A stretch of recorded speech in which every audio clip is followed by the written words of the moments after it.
నారా రామ్మూర్తి నాయుడి విషయంలో సరిదిద్దుకోలేని తప్పు చేసిన ఎన్టీఆర్, కళ్యాణ్ రామ్. తెలివితేటలు ఎక్కువైనా తమంతట తమకు పెద్దరికం వచ్చినా ఎవరి మాట వినే పరిస్థితి ఉండదని పెద్దలు అంటూ ఉంటారు. సరికా జూనియర్ ఎన్టీఆర్, కళ్యాణ్ రామ్కు కూడా ఈ మాటను అన్వయించుకోవచ్చంటున్నారు రాజకీయ విశ్లేషకులు. కొద్ది సంవత్సరాలుగా చంద్రబాబు నాయుడుతో, బాలకృష్ణ, లోకేష్తో వీరిద్దరికీ దూరం ఉంది. రోజు రోజుకు అది పెరుగుతుందే కానీ తగ్గటం లేదు. నారా కుటుంబం బాలకృష్ణకు, తారక్, కళ్యాణ్ రామ్కు మధ్య సయోధ్య కుదుర్చాలని పెద్దలు ప్రయత్నాలు చేయబోయారు. కానీ వీలు పడలేదు.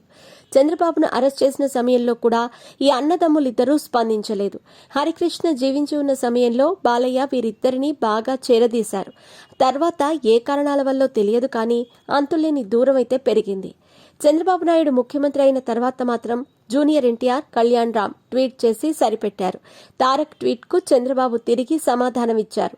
థ్యాంక్ యూ అమ్మా అన్నారు. ఇటీవలే దేవరా సినిమా విడుదలైతే టికెట్ ధరలు పెంచుకోవటానికి ప్రభుత్వం అనుమతి మంజూరు చేసింది. తాజాగా చంద్రబాబు సోదరుడు నారా రామ్మూర్తి నాయుడు మరణించారు. ఆయన అంత్యక్రియలను స్వగ్రామం నారావారిపల్లెలో ప్రభుత్వ లాంఛనాలతో నిర్వహించారు. సోదరుడి పాడె మూసి చంద్రబాబు రుణం తీర్చుకున్నారు. సోమవారం సాయంత్రం వరకు చిన్న కర్మ అయ్యే వరకు అక్కడే ఉంటారు. వివిధ రంగాలకు చెందిన ప్రముఖులు, మంత్రులు, ఎమ్మెల్యేలతో సహా అందరూ రామ్మూర్తి నాయుడి మృతికి సంతాపం తెలియజేశారు. జూనియర్ ఎన్టీఆర్, కళ్యాణ్ రామ్ మాత్రం ఇంతవరకు కనీసం స్పందించలేదు. అంత్యక్రియలకు కూడా హాజరు కాలేదు. ట్వీట్ కూడా చేయలేదు. కావాలని చేయలేదా లేదంటే మరెందుకో తెలియదని వీరి సన్నిహితులు అంటున్నారు. పరిశ్రమలో తనకు సన్నిహితంగా ఉండేవారికి తరచుగా ట్వీట్ చేసే తారక్ తన బంధువు మరణిస్తే ఎందుకు ట్వీట్ చేయలేదు? ఎందుకు మృతదేహానికి నివాళులర్పించలేదు? ఎందుకు వారి కుటుంబ సభ్యులను కలవలేదు అనే విషయంలో స్పష్టత అయితే లేదు.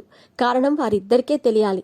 ఆసుపత్రికి కూడా ప్రముఖులు వెళ్లి వచ్చారు. వీరిద్దరూ ఆసుపత్రికి వెళ్లారా లేదా అనే విషయం మాత్రం బయటకు రాలేదు. ఆసుపత్రికి కూడా వెళ్లలేదని కొందరు అంటున్నారు. వీరిద్దరి అభిప్రాయాలేంటి, వీరి నిర్ణయాలేంటి అనేవి వారికే తెలియాలి.